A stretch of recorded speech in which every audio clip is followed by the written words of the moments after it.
কোরআন শরীফে আছে, আল্লাহ বলছে যারা নামাজ পড়ে না, মালাকুল মউত আজরাইল খোদার কসম জান কবজের সময় কলিজা থেকে রুহুটা টান দিয়া ছিঁড়া ফেলবে, একটু টান দিয়া ছিঁড়া ফেলবে। কাল্লা ইযা বালাগাতিত তারাকি, কণ্ঠনালীর কাছে চলে আসবে, তখন রুহুটা কণ্ঠনালীর থেকে আর বের হতে চাইবে না।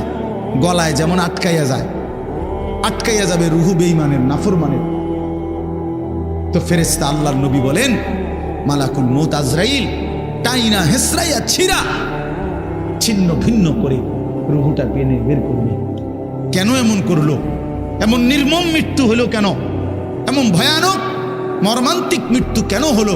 কোরআন শরীফ আল্লাহ সরাসরি বলছে ফালা সাদ্দাকা ওয়ালা সাল্লা, কারণ হলো সে আমি আল্লাহকে বিশ্বাস করে নাই, ওয়ালা সাল্লা এবং কি করে নাই, এবং কি করে নাই, সরাসরি